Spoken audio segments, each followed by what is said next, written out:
I see you found our little hiding spot in the universe. Don't get too comfortable. This is a place where you will find those with an experience that's out of this world, or possibly deep within your life. I welcome you to the Oracles with James Tyson. Lean forward and listen. We will pull you into a supernatural journey with guests from around the world, each one experiencing some of the most extraordinary phenomena this wee planet has to offer. Now, here are the Oracles with James Tyson. Thank you, Liam, and thank you, listener, for tuning in to today's episode of The Oracles with James Tyson. It's me, James, and today we're going to talk near-death experiences with the Reverend Peter Panagore. We're talking to him about his book that he's written about his near-death experience, Heaven is Beautiful, How Dying Taught Me That Death is Just the Beginning. We're also going to dig in a little bit further. The book is about one of his near-death experiences. He's had another since his first one. We're also going to go back as far as when he was 5 years old and had an encounter with an angelic being, which kind of put him on a spiritual path from there. Of course, we're going to talk what it was like on the other side. He talks about going to hell, but not really going to hell, but it's a hell of his own making. He describes a lot of what he sees on the other side, which is fascinating because, again, if you know people who've had near-death experiences, a lot of them have a cloudy memory of what was going on the other side.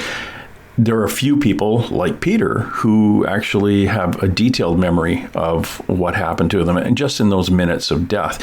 See, back in the winter of 1980, Peter was a college senior and went ice climbing here in Canada, kind of a world-famous Weeping Wall, or actually the lower Weeping Wall, along the Ice Fields Parkway in Alberta.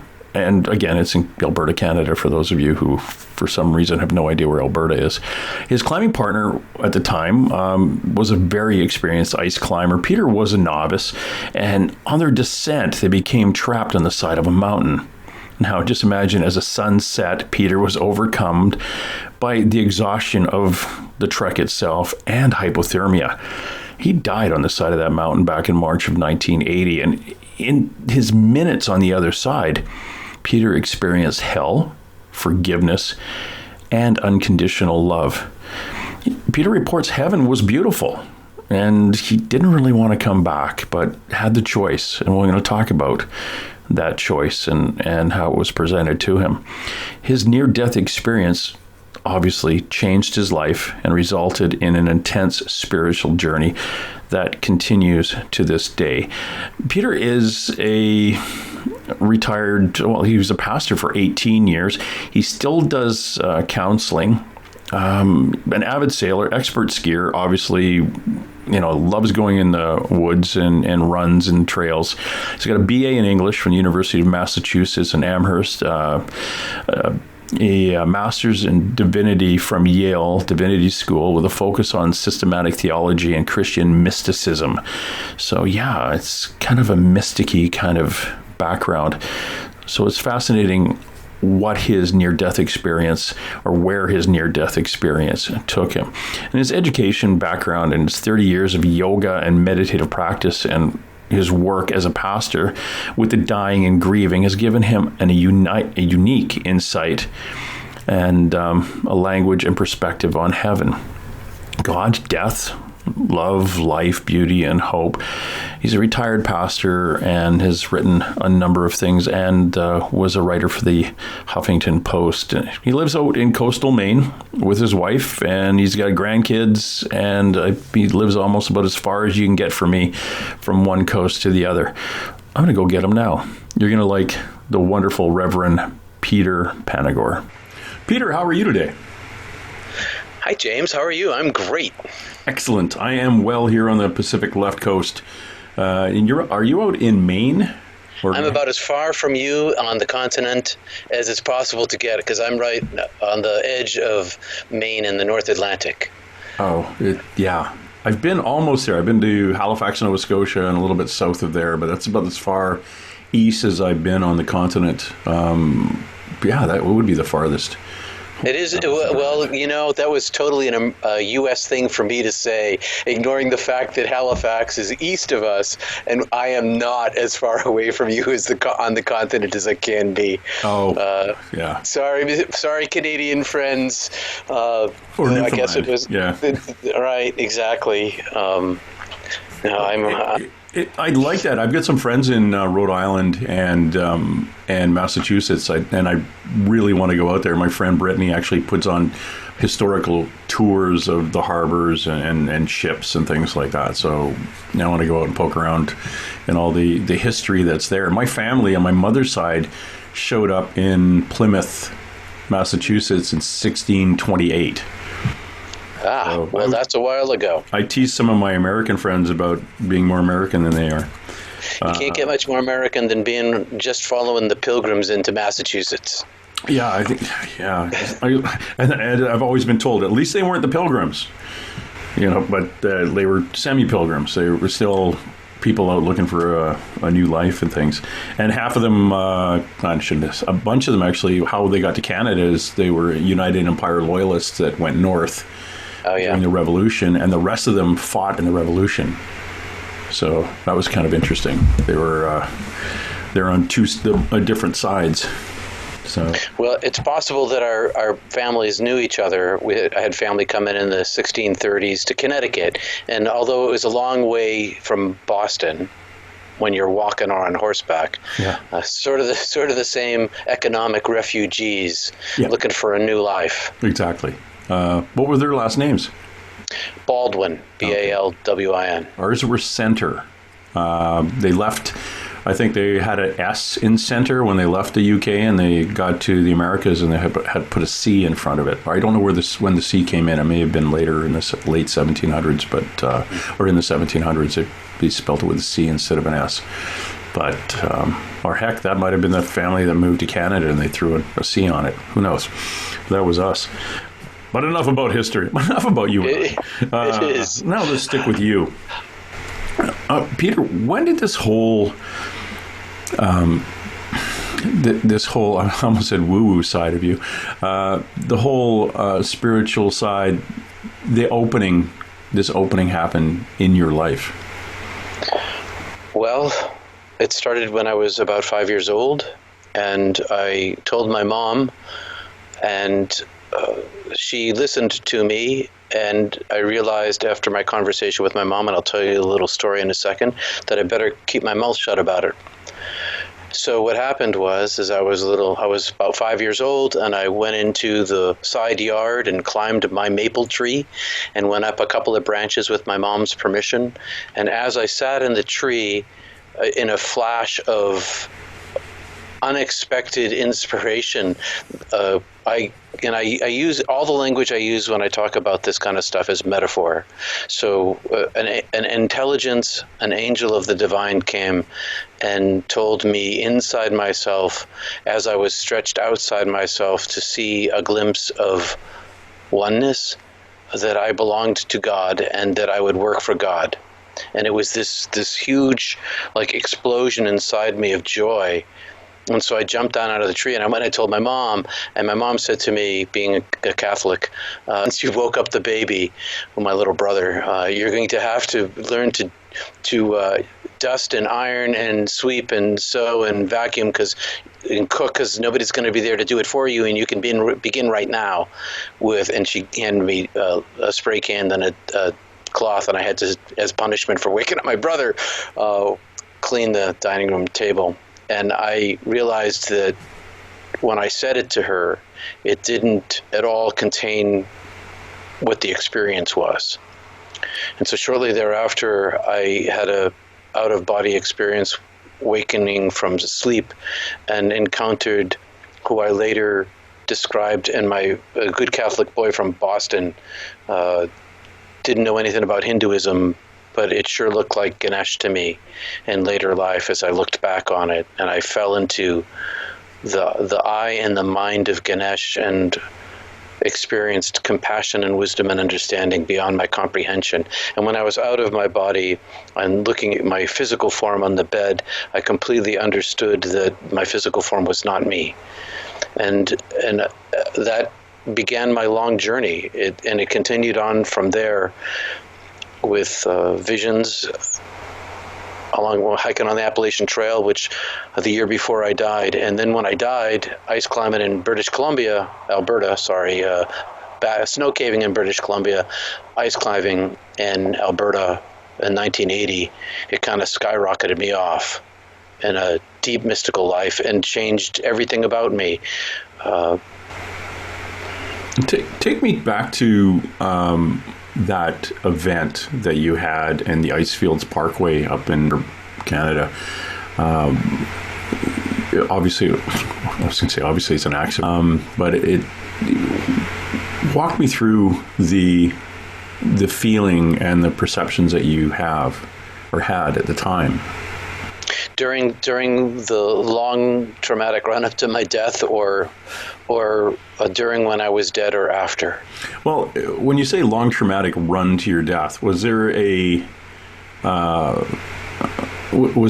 event, an adrenaline building event that led to your death, or was it very quickly? Did you fall and die, or no process? It wasn't adrenaline, and it wasn't quick. It was hypothermia, and it all came as a result of making a youthful bravado choice to make my first ice climb. And I was a mountaineer, backpacker, winter camper, snow caver. My first ice climb with one ice axe and an ice hammer instead of two ice axes. And my climbing partner was a lead trained, certified climber, and we together, both youthful people in our early 20s, "Oh, sure, right, you can do that, Peter," I said to myself, and he agreed. And so what happened was it slowed our climb down. It's this place called the Ice Fields Parkway, as you mentioned. There's right next to the Saskatchewan River, there's a mountain called Cirrus Mountain at a location called Weeping Wall, for your friends who are in Alberta. And by the time we reached the top of the climb, because I was slow, the sun set, and all the other teams that were climbing that day left. And so it was this long, agonizing understanding that we were in a precarious death situation, and hypothermia started immediately and set in and got deeper all night long until I died, some hours before sunup. So it was a slow trauma, involved a lot of willpower to drive ourselves, Tim and me both, forward for survival, because I was on the National Ski Patrol at that time as a college student in Bridger Bowl, a ski resort in Montana, and been treating people for hypothermia and frostbite through the winter, and knew what the symptoms were intimately, and knew that we were immediately in trouble. And as soon as the sun went down, temperature dropped about 30 degrees. I started getting what I call the cart clattering jaw, where in the cartoon the jaw starts to my whole body was this massive quiver of muscles twitching, that I was uncontrollable shivering, that was trying to keep my body trying to keep my body warm. And Tim hauled up the rope. We knew we were in trouble. Tim hauled up the rope. It became a huge knot. The sun went down, the moon didn't rise, the stars were out. We could see sort of in gray and white, and I had to take off my gloves to untangle the knot. It all took hours. The whole thing, it took hours and hours of the inner drive, to the will to survive, knowing that if we didn't get off the mountain, we were going to die. And if we stayed on the mountain, we were going to die. And the only chance we had was to, in the dark, drive ourselves forward to self-rescue. And it took hours and hours and hours. And as this progressed, the cold entered in deeply into my brain, all parts of my body, but into my brain, as is the case with people who freeze to death. And it made me less capable cognitively. I became less able to process information as the night went on. And Tim was in the same boat. And so, long story short, and it's in a book, and it's all over the web and YouTube. It's long story short. By the time we reached the last rappel, 150 feet up, My feet were frozen like blocks of ice, and my hands were frostbitten. All my nose had frostbite, my cheeks and my chin, and we were going to make the last rappel, and I tied the rope to my harness and tossed off the other end of the rope in order to pull it through the ring that was 150 feet above us, and the rope jammed. And when the rope jammed, it was desperate. We knew that unless I got the rope free, we were going to die. And as hours went by and I couldn't get it free, I progressed through the final stages of hypothermia and to the place where you get hot and you take off your clothes. And I unzipped my coat, even though I knew better, and began to fall asleep. And would wake back up when I collapsed and hit the rock, because we were off the ice at that point. And then I collapsed and hit the rock, and I stood back up again. And I remember thinking that this is it. This is it. Nothing I can do about it. And go ahead. Well, I was just thinking. A thought came to me is that when you get to that point, where you are, you understand that this is the end, and you have no fight in you anymore. Our instinct, that fight or flight instinct, when you get to the point where it's like, oh crap, I guess I've tried as much as I can. This is where I have to go. And that's why I was just picturing that in my mind as you're standing there thinking, okay, this is the end. What happens next? That's what happened, and I was driven all night long by fear of dying, and this. I felt like I was tapping into this deep resource inside. I didn't even know that I was capable of, and that I had this willpower that I kept digging deeper to drive myself forward, because we hadn't eaten, for hours and hours and hours. And I was a skinny little 21-year-old, and I consumed all my fat, and was just trying to, on my willpower with Tim, drive ourselves forward with his willpower too. But then there was like you said, there was this point at which I knew that it was done, and I became peaceful. A peace settled on me, and I thought, oh well, think about my parents, think about my siblings, think about God, and keep pulling on the rope. But once I fell asleep, I knew that, and once I began to fall asleep, it's the end. And so I stood back up, and as I stood back up this one time, I had what they call tunnel vision, which I experienced as a black circle around all my peripheral vision, one big loop that closed in like a stage spotlight rapidly to a singular point right in front of me, and then it just closed and became darkness. And when it became darkness, I thought I should be asleep. Why am I not asleep? Why am I still conscious? And I didn't feel myself collapse, and I was confused about what was going on. And then the darkness expanded into this infinitely wide open darkness that was it was like all that I could see was an illuminated darkness extending into infinity. And way far, far, far away from me, there was a pinprick of light that immediately communicated to me telepathically, non-linguistically, I'm coming to take you. And and I experienced this thing, this entity, as intelligence, as all power, and it rushed toward me, covering an impossible distance of, I don't know, to give it the length of the universe, the length of the time of the universe. It was that far away, and it came to me so quickly, and it remained like a singular entity, but it also expanded and filled my vision at the same time.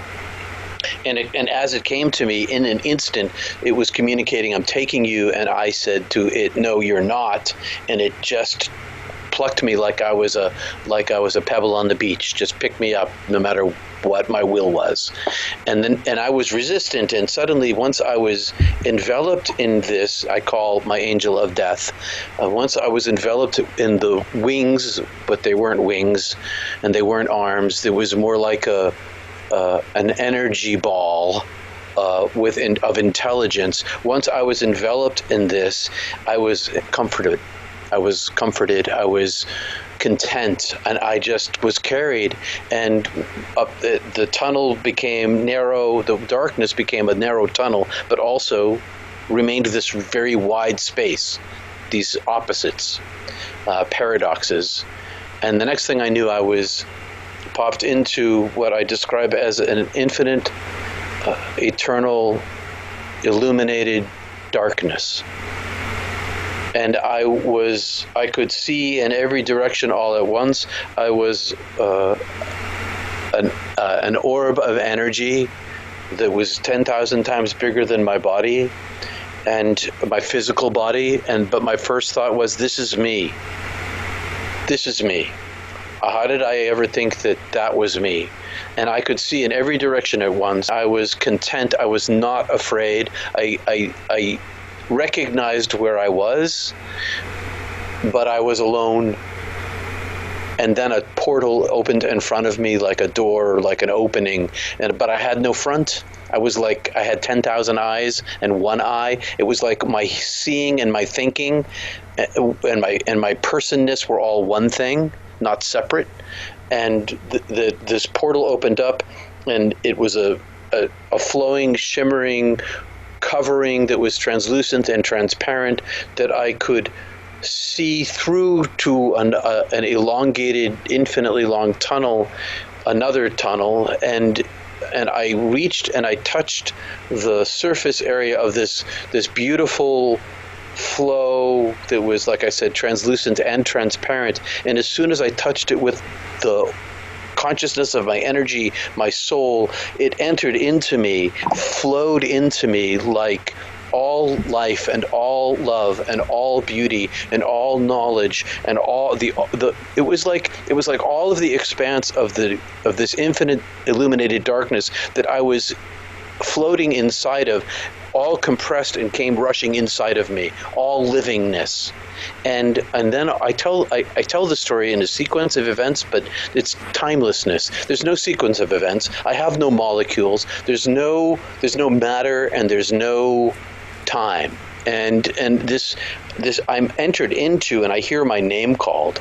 Only it's not Peter. It's the name that called me in, my soul into being. And simultaneous to hear my name being called, I see myself in my original created form, like a photon, a singular emanation of created light made from all of the light of all of the universe, all compressed into one star, but not collapsed into a black hole. All of those photons, I am a photon like all of them, but I'm separate from it, and I have this experience of seeing what I call the long tail of my soul, was like this everlasting my existence through time, even though I was in timelessness.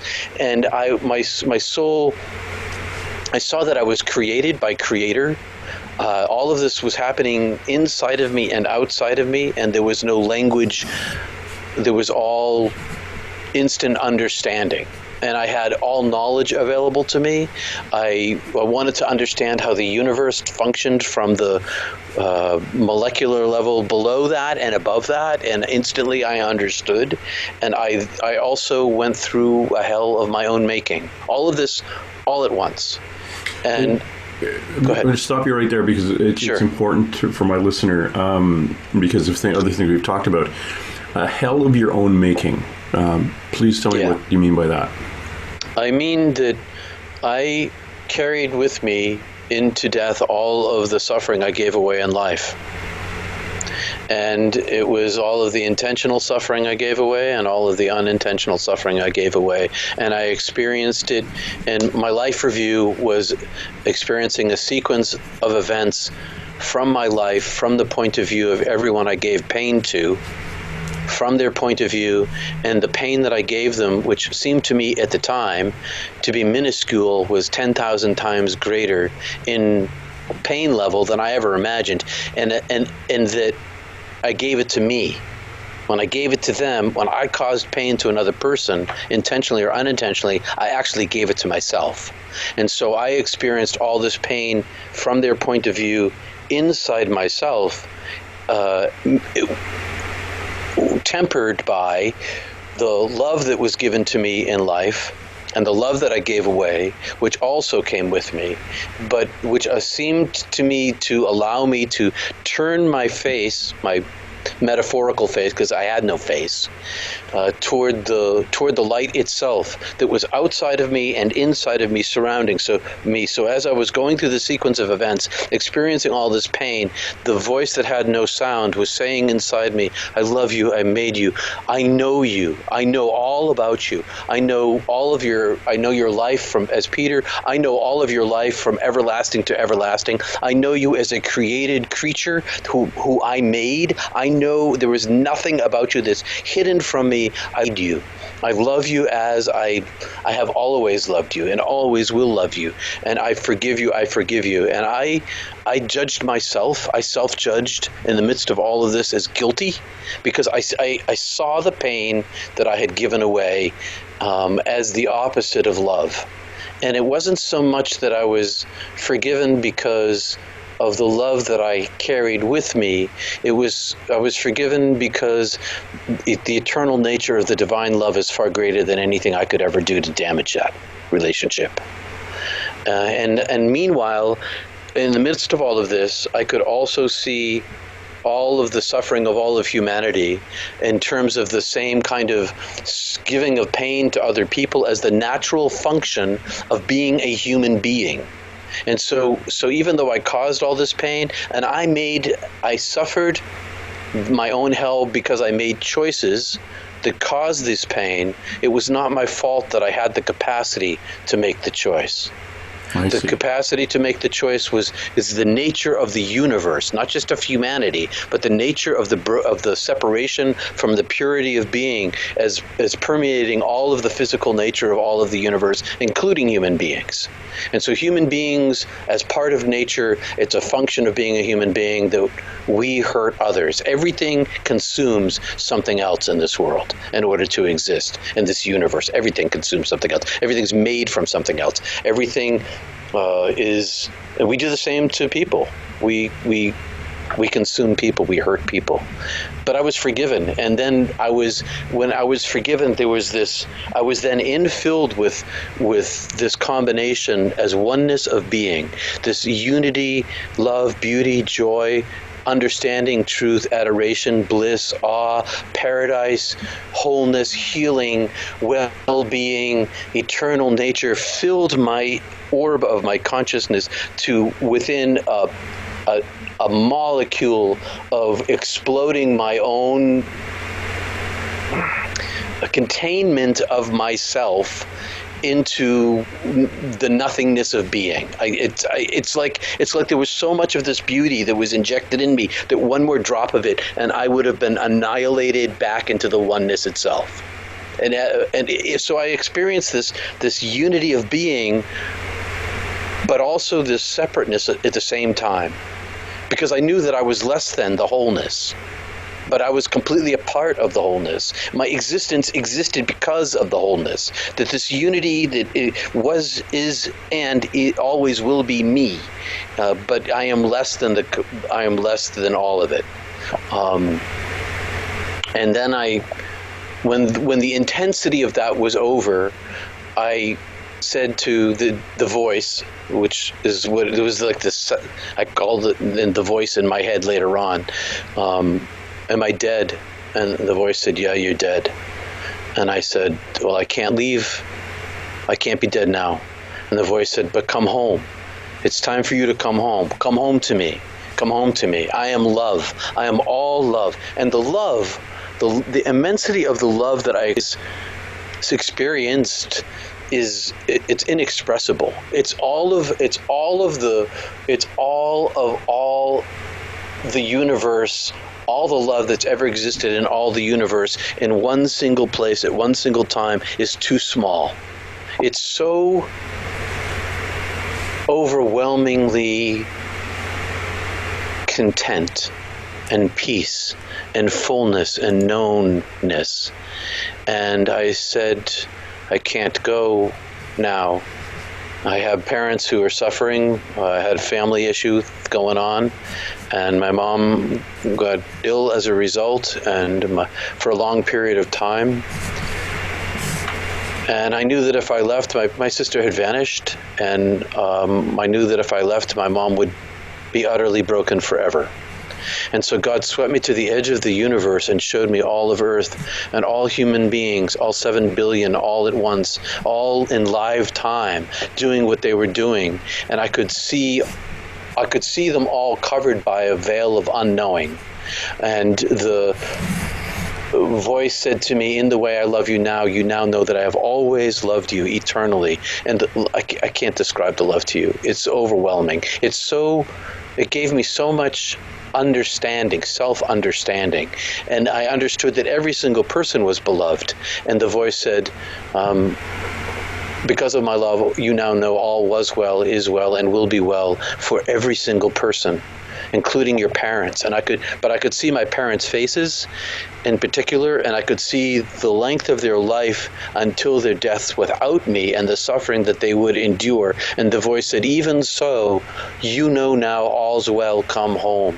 Come home now. And I said, I can't. I can't make them suffer the loss of another child and endure in that time slot, even though I know that in the end they'll be like me, whole and healed and well without suffering. I couldn't bear to make them go through if I had a choice. And I said I hadn't gone through the tunnel yet. And God said, no, you haven't, but come home. And I said, do I have to? And God said, no, you don't. I said, well, if I go back to life, can I come back here and to this oneness of being? And God said, yes. And I said, I choose to live my life. And God said, you won't live your life, and sent me back. And I was presented with all of these like 10 million entry points back into my life. And it was like a circle. And they were all 10 million little like fiber optic entry points, like a cable on a suspension bridge, and they had all these intersections inside of them. And in the center of all of this was like the singularness of the light of being itself. And I could choose anywhere I wanted to go into this. And so in an instant, I thought to myself, I want to maintain some identity. And so I kind of went. I didn't go into the center of the oneness. I went off to the side to it. And the next thing I knew, I'm being crushed and squished and shoved painfully back into my body again. And now I'm completely disoriented because now I'm in pain for the first time. It feels like I didn't understand. I had forgotten what pain was. I'd forgotten what life was. I'd forgotten what suffering is. I'd forgotten what everything was. And now all of a sudden, all of it was rushing back into my consciousness. And I don't know how long that process took, but my body was being jostled. I became aware of the pain in my body as it was being jostled. Everything hurt. And eventually, my partner, Tim, helped me stand, but I didn't understand what was going on. I didn't know. I opened my eyes, but I didn't know what a Tim was or what a body was or what language was or even breathing or rock or anything else. And it took this time period for my brain to come back online. And finally, Tim's screaming at me, "You were dead. You were dead. If you died, I was going to die." And he's screaming and yelling at me. And the great thing about him as a partner is that he was super level-headed. Me too. We were during this entire event. We were neither of us panicked. Both of us kept our composure completely. But at this moment, Tim was right. If I had died, he was going to die too. And then he said, he got me to pull the rope, and I pulled the rope, and the rope came free on the first, whatever had jammed it around the corner in the dark, released. We went down to the bottom. It's only like 70 yards out to the highway, to the parkway, where the car was. And we knowing better than jumping in the car and trying to get warm fast, we got up the tent and we set it up, and we slowly warmed our body temperatures back up to a level where I thought we were able to go into the car, and we blasted the heat and survived the night. And Jeez. I was not the same person from then on. I felt like I could do all these things in the world, and Tim was looking at me like I was the same guy, but I was a completely different person. I felt like I was a marionette inside a body that I'm kind of moving around, going through the motions, thinking, what is going on here? And then my life changed. I'm going to take you back, just touch base on your experiences. You went through the thing where you were shown your negative interactions with people or with the world. Were you also come out of that and shown all your positive ones too, that you recall? The positive ones, no. But the love that I gave away and the love that was given to me kind of came as bulk. Okay, so did that offset some of the negative ones? It was what enabled me, upon reflection, it was an enabled me to turn my face, turn my heart, turn my soul to the light itself.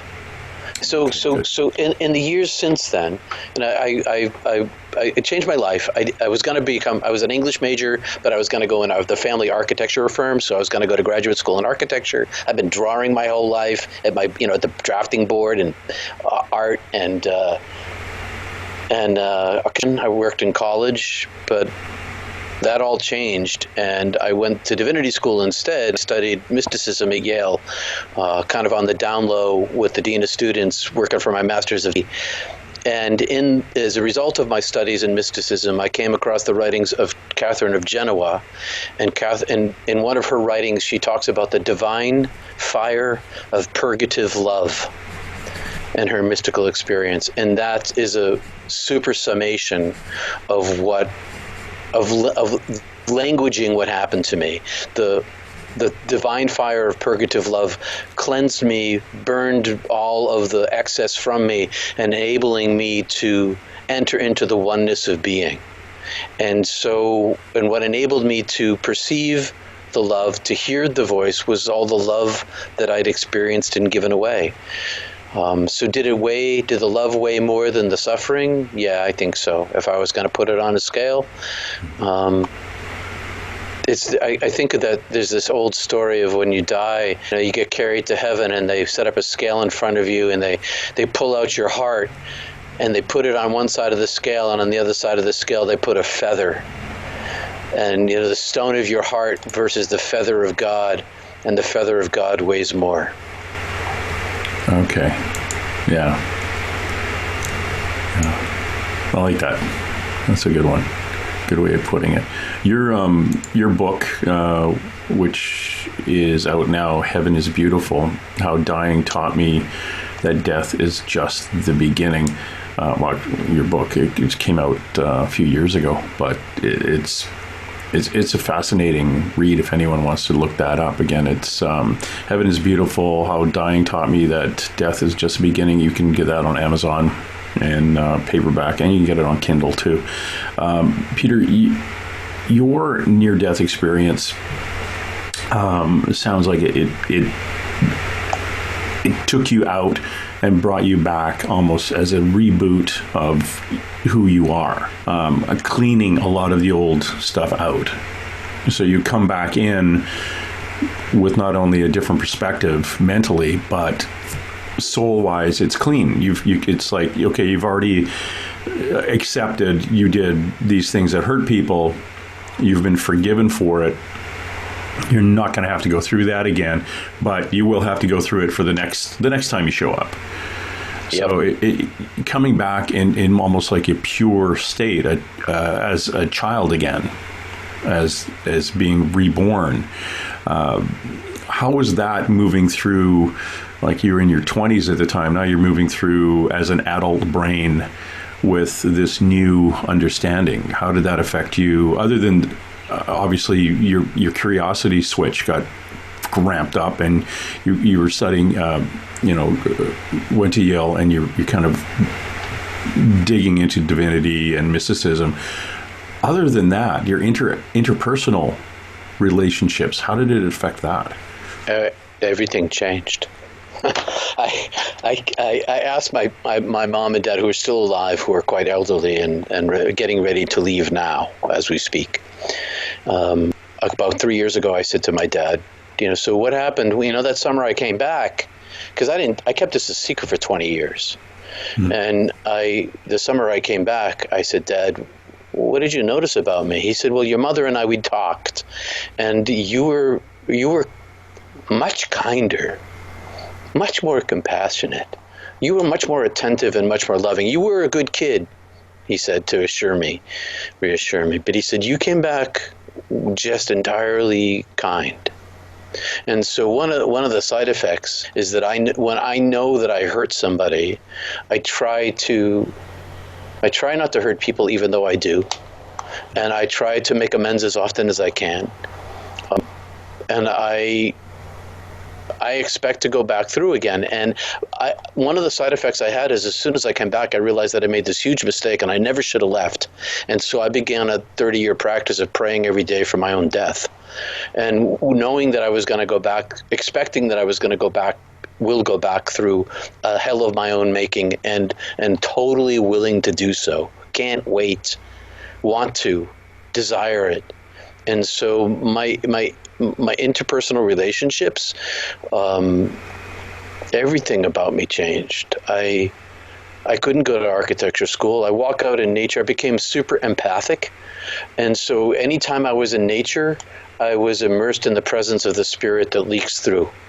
I was leaving on a theater tour. So I was at Montana State University as an exchange student. And I ended up getting in the Theater of Silence, which was a sign language theater. It'd been 10 years they'd been doing it, 24,000 miles, 64 shows. And I was supposed to be in the van with everybody, the passenger van. I couldn't do it. And I couldn't be around people because I could feel their emotions. And I was so lost inside myself, not understanding what had happened to me. I took my backpack and my sleeping pad, and I said to the director, I can't drive. I was supposed to be one of the drivers. And I sat in the back of the pickup truck for 24,000 miles by myself most of the time. Saw America, saw the Great West, but I spent as much time as I possibly could in those early days, and subsequently diving inside. I had the great fortune when I was in high school to learn meditation, centering prayer through the Trappists, and they learned, Trappist monks, this particular monastery had been studying some Zen and some, with Sasaki Roshi and Maharishi Mahayogi, and so they had this centering prayer technique that I began practicing before I died, and used it as my tool to dive inside. And so I decided that since I made the mistake of coming back, I would dig and dig and dig, which was heretical in Christianity, because only Jesus is supposed to get, that's supposed to be enough, but that was not enough.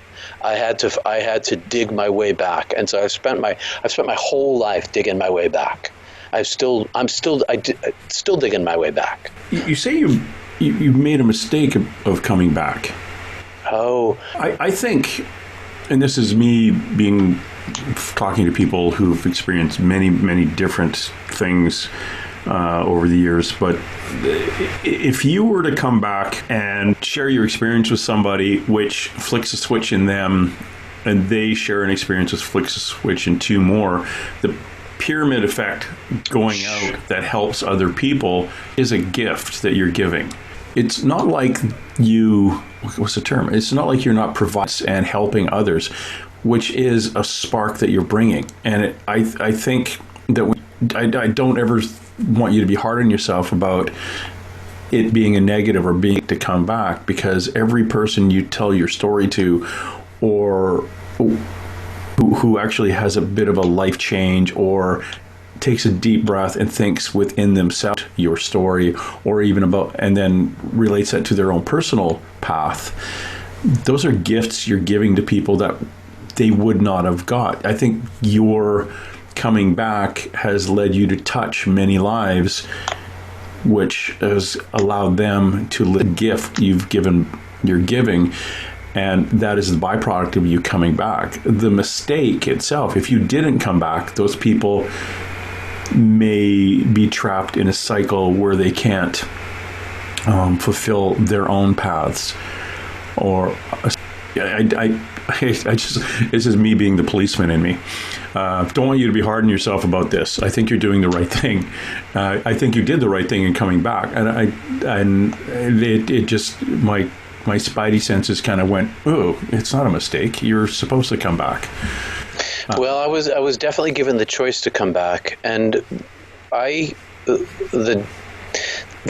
the morning that we self-treated for hypothermia, the next morning, in between, we got arrested, spent time in jail, and towed the car, and I ended up hitchhiking back to Bozeman by myself. And that morning at sunrise, the voice was screaming inside me, "You're a messenger now. You're my messenger." And I was pretty upset about that and was resistant to it for a long time. So I kept my mouth shut. I didn't talk for 20 years about this, even though I dove deeper and deeper into it in my interior world. The mistake I felt was that I gave up oneness of being to be back in the duality, knowing that I get to go back again, but not understanding that my life was not going to be my own. Now, a year before that, on the Appalachian Trail, backpacking in Massachusetts, I had a vision. Where I was at night, I was raptured out of my body and brought by this angel who I did not know at the time into a heaven where I could see myself from outside myself and see what was going on from inside myself. And I was in my astral body, and these hands appeared, and they entered into this. I was in the ocean of wisdom, and these hands appeared, and they were human-looking hands, and one of them carried a glass vial filled with sparkly gold dust, and the cap came undone, and my two hands were put together in a cup, kind of not by my will, and the vial was emptied into my hands, piling up this gold dust, and a breath came and blew it all away, and the voice said to me, "This is yours, now give it away."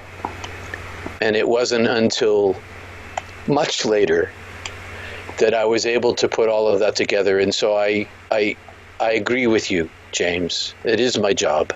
That's what I'm here for. That's what I've been doing. Even when I was keeping it a secret, that's what I've been doing. And so my desire to go home again is merely selfish, because I long for my beloved. One of the side effects for me here is that now I belong to, God told me I belonged to God when I was a kid, but once I went to heaven, I understood that I didn't just belong to God as Peter, but the very created nature of my essence of my being, that which calls me into being, that part of me belongs to God, and so I just long for it, and so that was the propeller for my deep dive into a life of living in the regular world of contemplation, mysticism, and kind of raja and heartful meditation practices in order to reconnect me to the best of my capacity on my side of the job. My job here is to dig my way back, to create inside of myself a container unit, an opening, a valve, a set of valves to open for a flow to come through me so that I can reconnect myself. So I can use, as Meister Eckhart said, the eye wherein I see God, God sees me. And so the purpose of my practice was to find the I within myself, to make my I singular so my body could be filled with light, so I could be as much at home in heaven while I'm living here on earth. And a side effect of that pursuit was this life of being a messenger. And so my whole life, my whole professional career, from the moment this came back, everything about me has been about this. And I was resistant to it for sure. And I was upset at myself for my choice, absolutely. But in the decades that have followed, I've come, and I died again in 2015. I had a heart attack. I died in 2015. I ran 5K the day before. I was in a yoga class, and I have congenital thing in my family, and 100% blockage in my widowmaker. And I live in a rural place, an hour and a half from the catheterization lab, with no hospital in town. And so I died in the ambulance. And all my life I'd been wanting to go back. And I told my wife that first chance I get, I'm going home. And so she was at the urgent care center and said goodbye to me. And I smiled away, squeezed her hand. And my son showed up and he said, "I love you, Dad." He looked in my eyes and grabbed my hand. And it turned out the doc had said to my son, "You better say goodbye to your dad because this is your last chance." So I'm sorry. So on the way, I died, and I left my body in an instant, and the angel was there again to collect me. Come home, it's time to go home. I love you, we love you. And I went, and then I started thinking about my wife and my kids and my granddaughter and my daughter's divorce and the brand new baby and the potential dangers of the ex who had some troubles, let's say. And I decided that I couldn't leave yet. And so and I was completely unafraid. I have no fear of death, zero. And I've been saying that my whole life since I came back. And it turns out I don't have fear of death. I was completely calm and had no meds on board. I couldn't take opiates because they make me sick. So I was completely conscious through this whole thing, meditating, using meditation as my tool to control my pain. But I chose to come back, and so here I am still. And the book was released while I was in the hospital. Amazon released it early, and I'm still in the hospital, and they released the book. And I got re-shook up as a result of this, and I recommitted myself in a deeper way to my job. I'm just a messenger. A messenger, not the messenger, just a messenger. I think that there are millions of messengers who medical science has been dragging back as science is driving spirituality forward because they're resuscitating the dead all over the world, across all these cultures, for 50 years now. And so there's all these tens of millions of us all over the world coming back, having gone to heaven to varying degrees of experience, many of us coming back with a message of love. And I recognize that it's never about me. I'm not the light of the world any more than you are. You are, just like I am. But I work for the light, and I point to the light, not to me, because I'm just this tiny created thing that the Creator called into being. When you came back, Peter, from the second near-death experience, did you find that these empathic traits or the intuitive side of you had been cranked up again? Or everything got cranked up.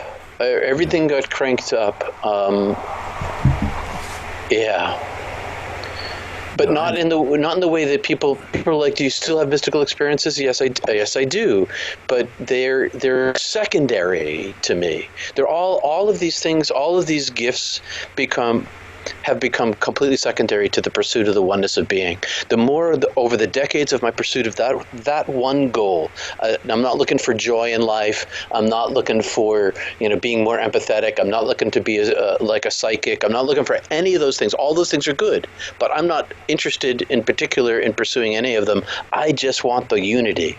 And so the intensity of the experience now is that the long practice of my inward journey has become more radiant in my regular life, and so much so that it's become perceivable to it's from the moment I came back, people could see it in me.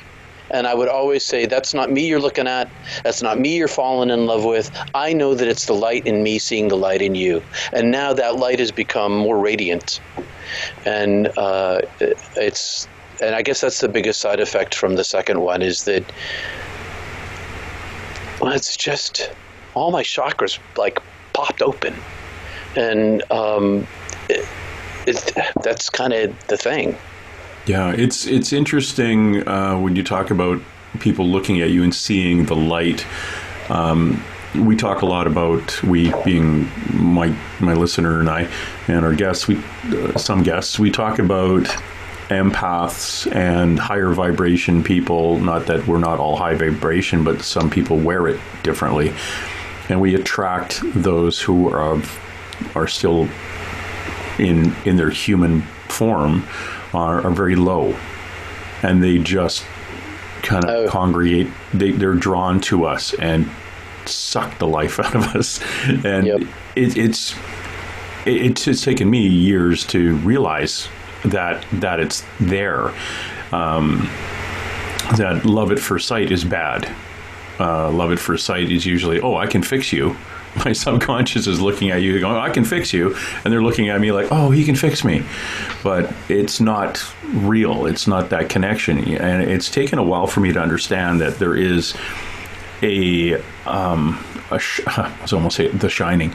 There is a light. There is a force, a life force, a light force that is within all of us. And depending on how we've lived our life, it's at different intensities, and those intensities will sometimes complement each other, but most of the time not. There's about, I think, statistically, they were looking at, and the statistics are based on those people who lucid dream, because no one actually has a statistic on empaths in the population. But only empaths lucid dream, which is 24 to 26% of the population, but it's growing as more people are becoming more in tuned and awakened, and as our planet shifts a bit.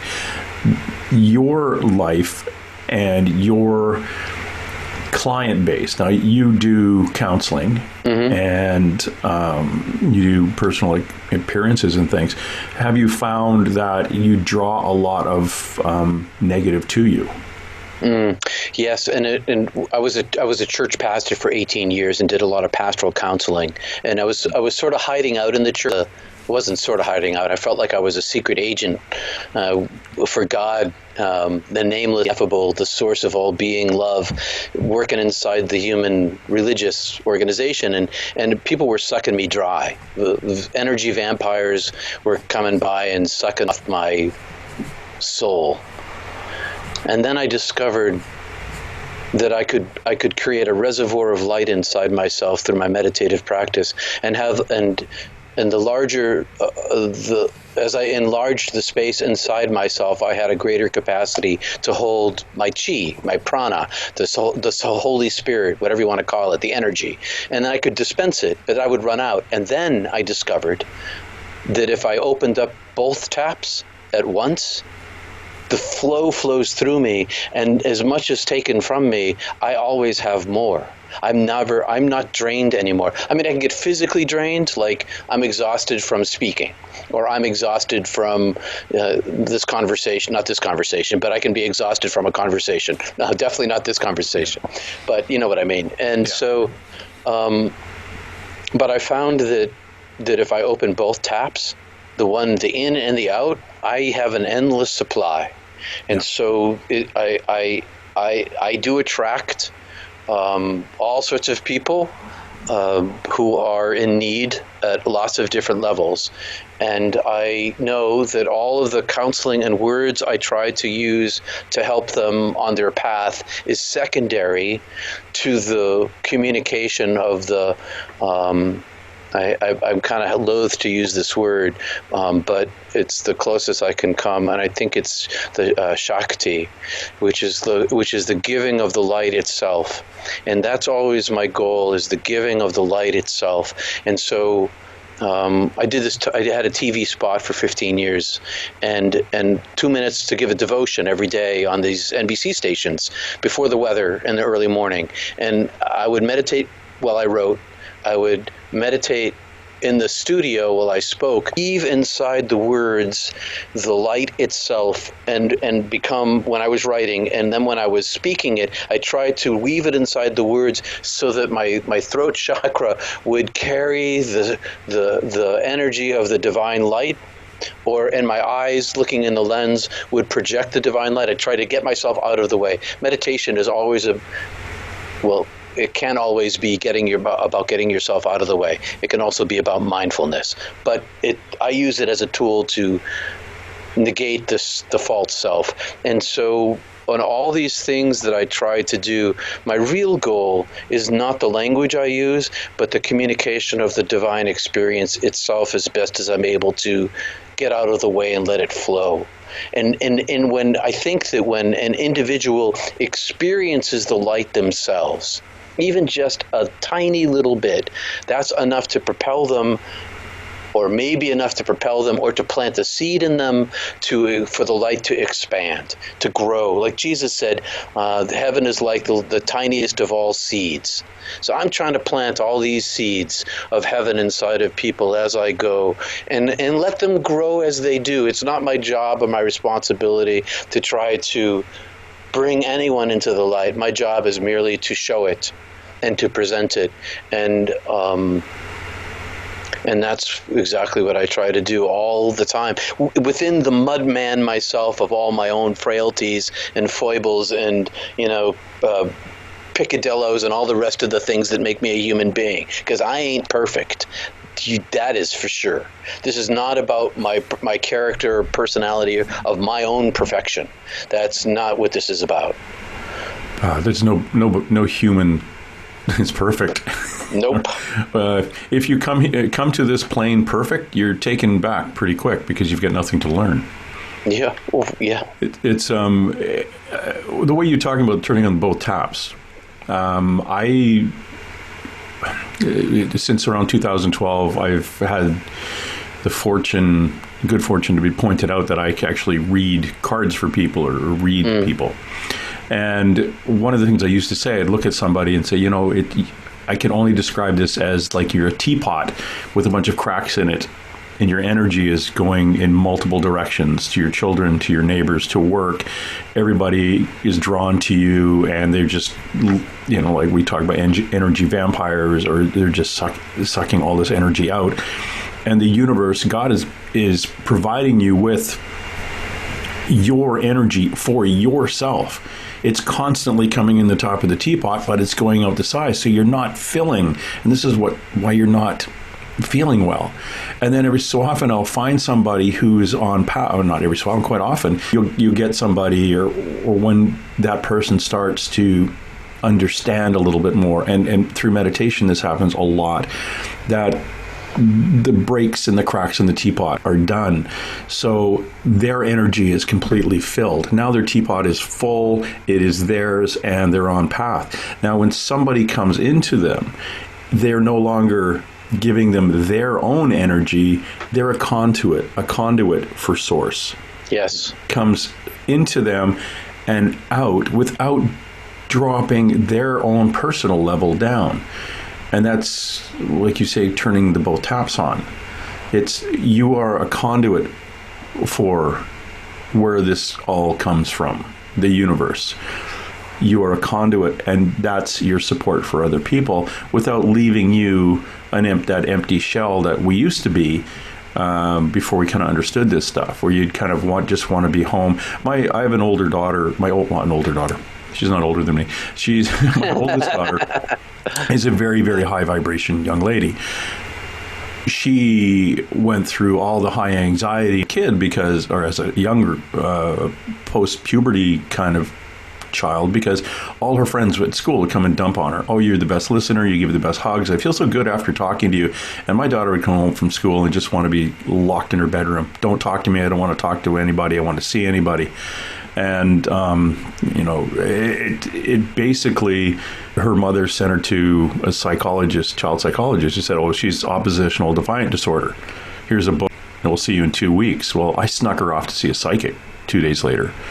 My psychic friend says, oh God, no, she's an empath through the roof, and taught her how to block and deflect. Right. And 2 weeks later, we go back to the child psychologist, and the child psychologist is like, "Oh, you're cured? How did that happen?" And my daughter just smiled because I said, "You do not tell the child psychologist you went to see a psychic. In fact, don't tell mommy you went to see the psychic," for a while. And that was it. All she needed to do was learn how to deflect and not take on other people's problems. But, you know, and this specifically, one of her friends' mother had cancer. And the daughter would be just drawn to my daughter and say, "I don't know what to do. My mom might die." And my daughter was coming home and taking on that grief, and oh my God, it's like my mom might die, or she was personalizing everybody's problems. And what she did the next time the kid came up to her and said, "Oh, my mother's this, my mother's that," and my daughter said, "Well, have you talked to the school counselor? Does your mother go to counseling right now? Have you gone with her? Have you talked to the doctor?" And it just deflected it. And my daughter was like 14 and doing that. And and she was fine. She'd come home happy and giddy and like didn't want, communicate with the rest of the family, didn't want to be locked in a room, and was great. And again, it's just she wasn't giving her energy out and wasn't that beat up shell of a person when she came home. And it's, a kid, just a kid. And it's quite refreshing to hear you talk about the turning both taps on. It makes me happy that you're actually filled, for one thing, and that you understand when you counsel, when you give, you're giving through you, not of you. Right. It took a long time to figure that out, but I did. And now it works much better. And for those before you have an opportunity to experience that for yourself, for your listener who may need to protect his or herself from an energy vampire. Someone once told me to just fold my hands over my second chakra. So I'd be sitting in my counseling in the pastor's office, and when I felt like they were just sucking me dry, I'd both of my hands over my second chakra, and it stopped the flow. Mm-hmm. The other thing too, as a person of authority, like I spent 28 years in the Royal Canadian Mounted Police, when you're talking to people, a lot of times you watch body language, and that's actually a natural place for some people to put their hands. And it's a protective part. Well, that is it's somewhat protective when they're sitting down. Real protection is back of the neck and armpits, because and the groin. Those are the three places that somebody can kill us. Right. Yeah, the back of the neck, right, in up in there, and the groin area with femoral arteries. Those are, if someone's fearing for their life, that's where you watch them put their hands. But if you're, as a supervisor, giving somebody a lecture, it was quite common to see people just sit with their hands like folded on their lap, which is your second chakra, and they're like, okay, I don't want him taking my energy or tapping in, but it's subconscious, and it's I could be reading too much into it or not, but it's interesting that you covering your second chakra is a good way to keep people from tapping in. I've heard, I had some police friends who would say stuff like that to me, and no one ever said to me about the covering the second chakra part, but it just seems natural to me. Now that I do it, now that I've done it, it just feels like, okay, I'm all whole now. You can't take that from me. Yep. Yeah, and it goes both ways too. You're blocking them from tapping into it, and right, also not allowing you to be giving it, right, without your own permission. And that's the big thing. It's the consent, giving our consent to give. Through meditation, saying, I will provide this to this person, I will share with this person. You're giving your being consent to share, which is the best way, as opposed to them having to tap it. Because then again, you're the conduit, as opposed to you're shoveling out of your own your own vibration, your own energy. I found that as an empath that if I shut it off, I lost all my superpowers. And if I left it on, I was vulnerable. And so I had to figure out a balance between those two things in order to function in the world. Because it's like having an extra sense. And I use it. I live with it. It's part of who I am. And so I stopped going to concerts because I couldn't deal with the energy of people in mass groups. I moved to the countryside, very rural living.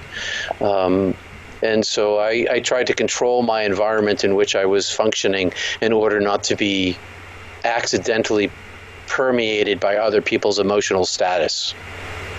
Do you turn yourself off, though, or protect yourself? Or some people put themselves in a bubble through meditation.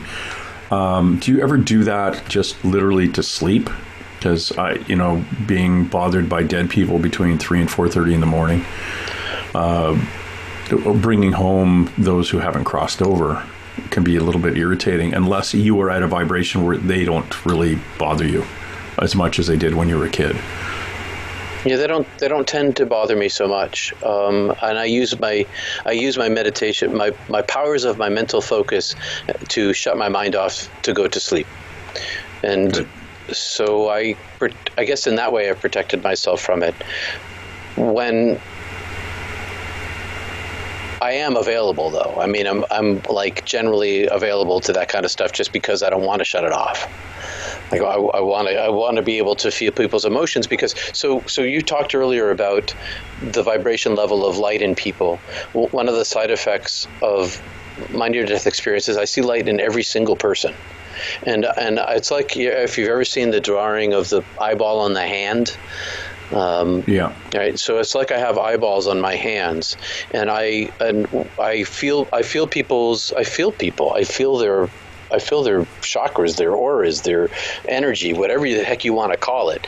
And so I use if I shut off my empathy, I kind of close that whole thing down, and so I lose this capacity to understand better. So I kind of leave it open all the time for that reason. And because of my long experience now with it, I will when I encounter people who are an immense amount of negative energy, like bad people. Like I was walking one day in the city up in Maine, not the capital, but the biggest city, and I was near the federal courthouse, and I was walking on the block, and there comes a suit, obviously a lawyer, and a guy who doesn't look like a suit, obviously the criminal. And as I walked by these guys, I was within 2 or 3 feet of the criminal's aura, like of his person, and it was like sweeping through a wall of pollution. I was like washed right through me, and I gave these guys a wide berth. And as I went by, because it was so powerful to me, I kind of turned and looked, and he turned too. He felt I wasn't near him, okay? I was far enough away that on the street you wouldn't even look at me. But as I looked at him, he looked at me. It was like he's feeling me, I'm feeling him. And it took me a while to shake that off. I had to go into meditation to try to like clean that away so that I didn't carry any of his stuff. I felt... This is way before I knew anything what an empath was or any of this woo-woo stuff. I was doing surveillance on a serial killer. And, of course, we didn't look like policemen. I had long hair and a beard back when I had hair. And I walked up behind him. He was at a animal or a pig or livestock auction, and he was buying some hogs. And I walked up behind him, and I couldn't stand behind him because I wanted to see what he was writing and who he was talking to, and I literally stopped about 4 feet behind him or a little past arm's length, and I hesitated because it was like there was a big hole between me and him. Like I was going to fall into this hole. He was later convicted of killing 22 people, but he killed a lot more. But very, very odd feeling, like you're standing on the, well, maybe not you because you climb mountains, but if you're standing at the edge of the Grand Canyon and looking down, there's that whoa kind of feeling. Well, people like me who don't climb mountains, that was the feeling I got. Your stomach kind of turned, and that's the only way I could describe that feeling. It wasn't that I feeling sick. It was just like, oh, I'm going to fall into a hole. It's almost like vertigo. Is what I'm trying to say. The vertigo of it.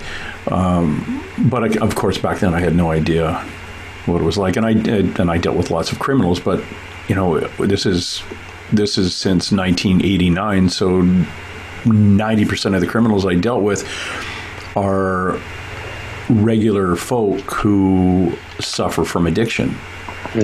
And their crimes are based on providing for the addiction. So are they quote unquote bad people? Not really. There was a few people in there who were very violent people, and a couple of murderers. Over 28 years, you run into them.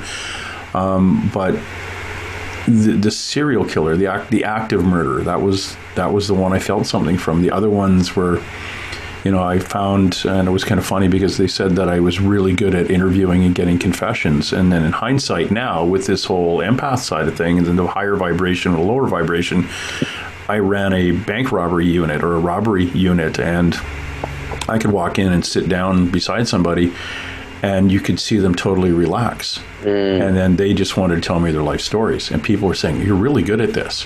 And I said, yeah, it's not too bad. Like, they'll tell me anything. But now in hindsight, I can go, yeah, well, they were at a very low point in their life, very low point. And now I come in and they go, oh, this feels really good. I'll tell this person anything. And it was them, their energy feeling my energy and being comfortable with sharing why they were in that space. Because literally, bank robbery is a symptom of a medical condition called drug addiction. And once they understand that you understand that, they'll confess to everything. And then I just get them into recovery as opposed to send them to prison, because that would be just silly. But it is a different way of seeing people who are in a really crappy point in their life. And you'll see them as a counselor. They'll come into you and something in their life is gone off the rails, and you'll find they just get chatty. Yep. And it's like you're looking at the clock thinking, oh my God, I should have, I should be taking a lot fewer notes than I am, because I've just filled up 2 books. But they'll get chatty. They'll come in for problem A, and they've gone through the alphabet of problems before they leave. It's and it's you. It is you. It's your energy and your acceptance that they feel. Yeah. So did your higher ups ever suspect that it was this special thing that you had inside you? No, but I teach that now.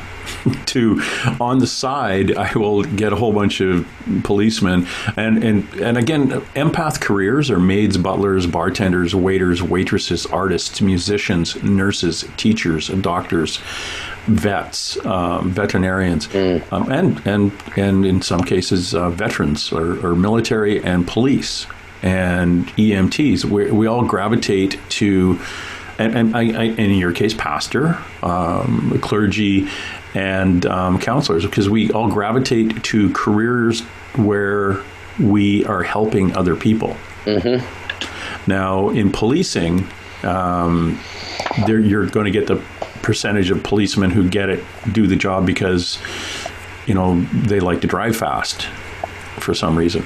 And then the other ones are there to help people. And those people gravitate towards being really good in community policing and in some of the major crime sections where they're a little more empathic and really good at interview and interrogation. We'll call it interrogation. Yeah, it is interview interrogation.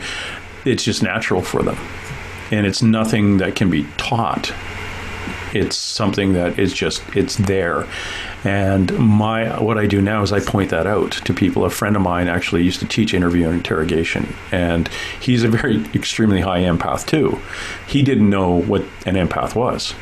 And I pointed it out, and he said, yeah, these are all, this has been in your life, right? And he looked at me and said, how did you know all that?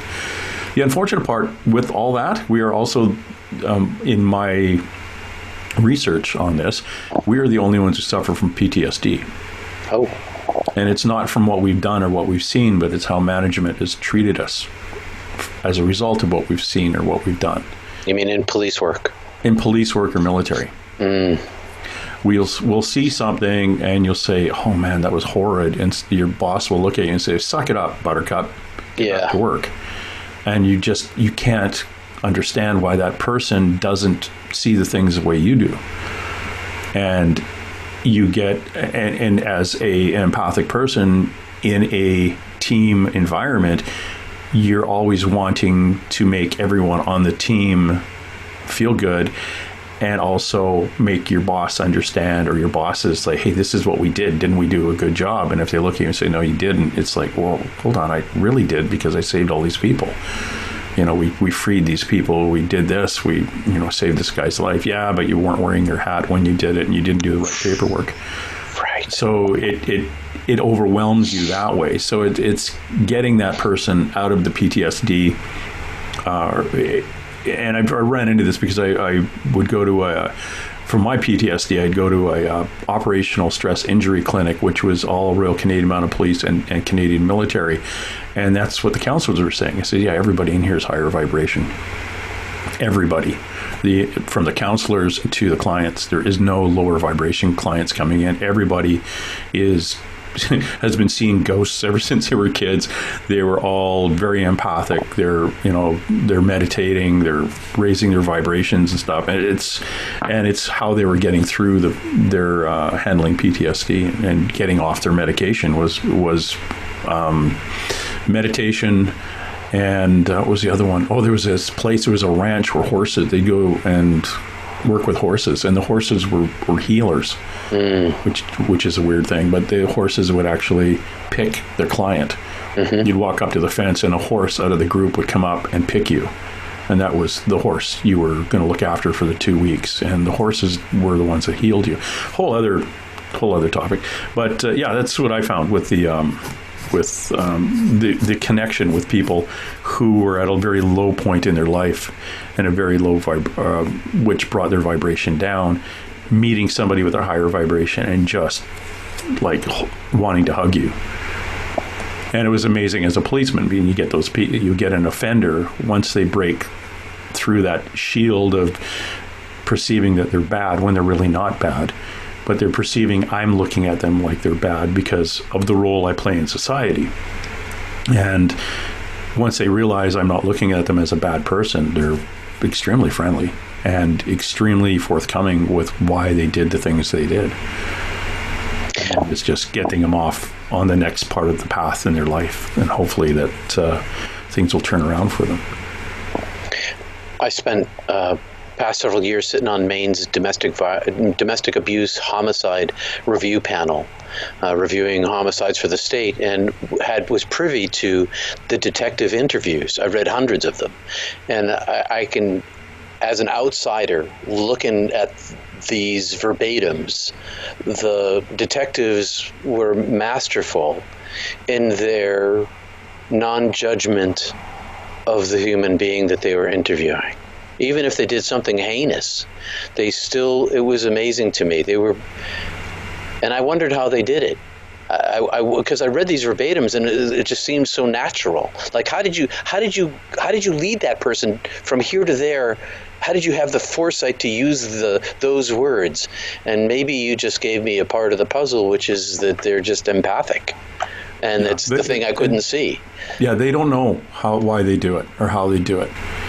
The universe has put them into a specific position for a specific purpose, and you may have a 30-year career, and you were supposed to have interaction with two people in those 30 years. Right. Those particular two. Yeah, and those particular two, it was very important for them to be deflected onto a different path. And it could be from dealing with a victim or dealing with somebody who victimized someone. Mm-hmm. But your position in that 30 years, because time is linear for us, but in the universe it's flat. Oh, yeah. So 30 years walking around in this meat sack is a blink of a universe eye. It's nothing. So you actually spent an entire career, your 30 years, but you only had to bump into that person or these two people. And that's it. We're all intertwined and we're all working the same way. This is getting into my own personal belief system too, but that is why I believe those people are there in those positions. And there are people in those positions who are complete idiots too, who completely screw up and can push the wrong buttons on people and completely have the wrong outcome of an interview and are there just like a bull in a china shop and affecting the lives of other people's negatively in their 30-year career. Unfortunately, they're supposed to be there too. But the universe has its interesting ways of dealing with things. Sometimes God has an incredible sense of humor over and above the giraffe. Yeah. It's the things that we all have to interact with. You're also coming up to in August 14th to 16th. You're on a near-death experiencer panel. Tell me a little bit about that. May I read you a little promo that I have prepared? You certainly may, sir.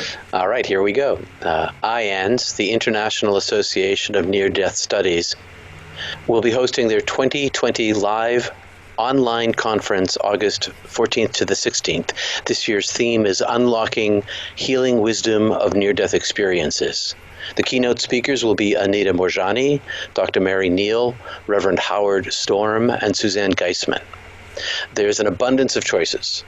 Personal accounts of inspirational NDEs, up-to-date reports by expert researchers, healing help for grief, anxiety, and fear of death, a live participatory experiencers sharing lounge, 4 Zoom rooms with simultaneous programming. And I'm a plenary speaker on Saturday, August 15th, and I'll be talking about modern mysticism and you. So you can join IANDS for their opening program, plus a 2-day informative package online conference, including 90 days video on demand access. And that's for more information, virtualconference.in. Let's take that again. Virtualconference.iands, virtualconference.iands.org. And that's my little spiel, and thanks for letting me read that out. I appreciate that. Listener, you can go and check that out when you're ready to. Excellent. And what I'm going to do is I'll put a link for, if anyone's listening to this via Libsyn or one of the other ones where actually I can add a link. I'll be adding a link to Peter's website as well as the conference, online conference coming out. That'd be interesting. Near-death things have always fascinated me. I was asked after my car accident where I first saw this ghost kid if I had actually died, but I hadn't. I didn't even bump my head really hard because I had all sorts of out-of-body stuff after that. But it was more probably a shock to my system as opposed to an actual shutting down the system like you've had. I've interview some psychic friends of mine who are like Marianne Morgan, who was Ronald or Nancy Reagan's psychic, and Robin Williams' psychic, and Frank Sinatra and things like that. She's died 5 times, and she knows when she's going to die again. And how. And every time she passes and comes back, her abilities are cranked right up. I clear ghosts out of people's houses remotely around the world with a psychic named Skeeter Wellhouse. And she's died, again, I think she's on her 5th death too. Every time she's come back, her modalities are through the roof. And it's just kind of funny because we cleared some dead people out of a house not too long ago, and she now sees color, and where the people used to kind of walk towards her to the light, she now has deities come through and cross, and we had St. Peter come in and help out at one time a week or so ago, which is totally new. So every time she comes back, she's got some whole new toolkit to come through and work on these things. Your belief system now, you worked as a pastor, you went to divinity school, But again, you're a little bit outside in your thinking, possibly of like, very, let's say the Catholic Church. In your experience and in your teachings or in your studies, and in your experience after your near death and your interactions with other people, what religion do you see as being the closest that melds with your experience? I can say these several things. I can say that the Self-Realization Fellowship with Paramahansa Yogananda has contacted me repeatedly. Some of the people in their higher-up organization saying that what I say aligns with what they say. What's the name of there's a book series, Course in Miracles. I repeatedly get contacted by people in the Course in Miracles who, just this week, somebody else, some of the higher-ups in that organization, having heard what I say, they say that it aligns very well there. I hear from Muslims on my YouTube channel. They say this aligns very much with Islam. I hear from evangelical literalist Christians who condemn me as a heretic and proclaim me as Satan's right-hand man. I find that the history of not a particular religion, but all forms of mysticism, Sufism, mysticism in the Western Catholic Church, mysticism in Orthodoxy, the mysticism of Hinduism, all these things are much closer to my experience of the divine than any religion. I find that Jesus, the moment I went to a Catholic high school. We read the Gospels one a year. Through my senior year, I became a Protestant after divinity school. Not that makes any difference, but Jesus sounds like a near-death experiencer to me. I don't think people understand anything he was talking about. He sounds like a code switcher. He sounds like he speaks two languages simultaneously. Like, in Eastern Canada and where I live, there's a lot of Quebecois, and they speak French and English in the same sentence. And they use French syntax. Right, Franglais, that's right, yeah. Or Spanglish. And I think Jesus was a code that's called code switching. And I think Jesus code switched between metaphor and Aramaic. And I think that he was always talking about heaven. And most people who read the Bible, the theologians, they just totally miss it. And so that's what I think about him. So I think Jesus more than Christianity, but there are definitely aspects of Christianity in the mystical realms that align pretty closely as well. You're always struggling with language. It's always about language, culture, context, history, education, mental capacity. So everyone who has a divine experience of I went to this place of non-being. No things, non-being, uncreatedness. I was uncreatedness when I was there. And so anytime we try to form concepts to hang language on which we hang concepts, it's always wrong. You can't contain the ineffable, but all we're left with is language forms to discuss it. So I chose Christianity as my language form because it was the cultural context of myself and of my environment. And so I dug deep inside the language in order to find ways of expressing it. But all of it's all just metaphor. None of it's accurate. And that's not just me. That's like all mysticism everywhere. Well, it's one of the things that we don't know until we go. And I interviewed a fellow named Jim Mars once, and Jim was a author, journalist, wrote JFK, the book that the movie was based on. And big into UFOs and conspiracies and things, and I heard that he passed away, and I kind of smiled and thought, okay, now he knows, because he was just one giant bundle of questions until then. I thought, okay, now you know, but unfortunately, you can't tell me. Well, that's one of the great freedoms that I have, is that I'm not worried about whether people understand me, because I know that in the moment of their death, when this veil is lifted, like you said, the wink of an eye, the blink of an eye, that's the length of a life. When that happens, they're going to find out. So I'm totally, if you don't understand me, or you're angry at me, or you don't like what I say, fine. I'm not going to try to argue any sort of philosophical or theological points with anybody, because you can't. You can't, and they're going to find out when they die anyway. So let's go have a beer instead. Let's have fun together. You can't change somebody's politics in a conversation, nor can you change their religious beliefs in a conversation. And I don't get into those. I don't get into those conflicts anymore. I just, that's your opinion. That's really good. I appreciate you're passionate about your opinion. Let's move on. Yeah. Because I'm not going to convince you, and you're not going to convince me. But same deal here. We're all, it's kind of funny.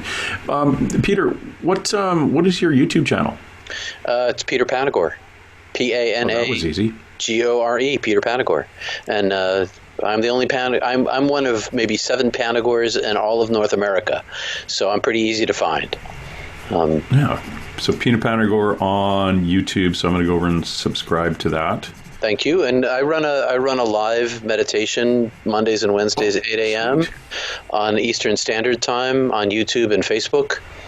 And I run this thing. I've started this thing called Not Church on Sunday mornings, where it's Not Church, a heretic mystic's perspective on the biblical writings, basically. And so I try to deconstruct and reconstruct through the lens of near-death experience. It's been going all right. I just started it a couple of weeks ago. COVID made me kick me into gear on that. And so I'm trying to provide venues for people to find their way back home again. Not too quickly, though. No. Well, when they're ready. Their time's coming whenever it comes. And from the other point of view, I didn't tell you lots of things that happened on the other side. But one of the things, it's all in the book. By the way, it's an Audible bestseller, and I've just signed a feature film contract with major Hollywood producers for a movie. But For Heaven is Beautiful? Yep. And Sweet. We're hard at work on that. One of the things I didn't say is that one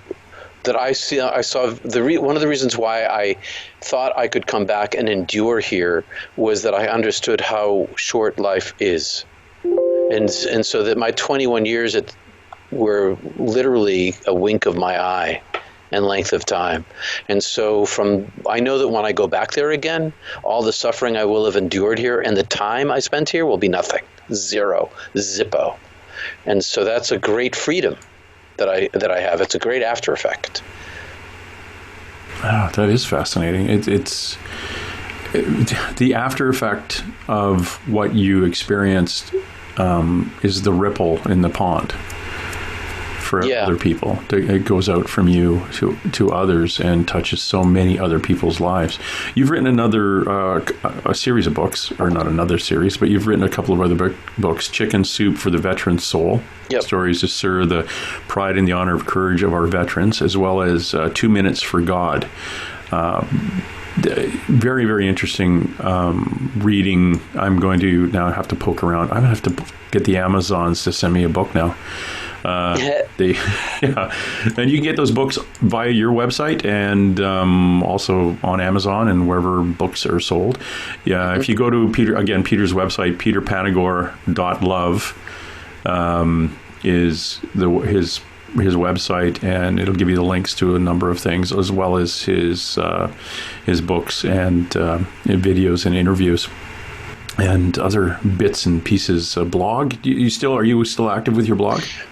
No, I was a blogger for Huffington Post, and Huffington Post about 2 or 3 years ago closed down all their blogs, and so I just stopped blogging. And but they're still all posted up there, and I do mostly little video clips on Facebook and YouTube, and I'm working on the movie, and I'm working on my book, and so all of my writing skills, my next book, all of my writing skills are going into those works at this point. All your time in writing, and you're still obviously doing counseling because still doing counseling. Called you this morning. You were just coming out of a meeting. Again, thank you very much, Peter, for dropping by. I really appreciate this. Peter Panagore. Go to his website again. It's Peter Panagore. Just actually Google Peter Panagore. Panagore. Don't do that. Google Panagore. Reverend Peter Panagore. Thank you very much, sir, for dropping by. James, so good to meet you. I had a fun with you. You're very easy to talk to, and I thank you for having me on your show. Watching you while you sleep all alone. All right, that's it. Let's roll. And hey. Let's be careful out there. Far over the snow, what are those voices? They sing as they go. What are those voices? Look up for the mountain.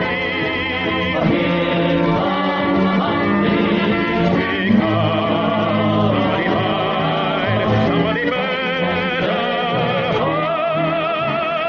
On through the hill, like a pack of angry wolves on the trail. We are after you, dead or alive. We are out to get you, dead or alive.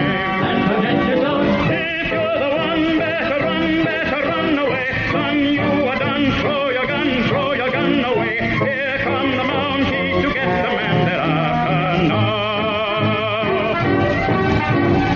Run through the hill like a pack of angry wolves on the trail. Dead or alive, we are out to get you, dead or alive. If you're the one, better run away. Son, you are done. Throw your gun away. Here come the Mounties to get the man they're after. No!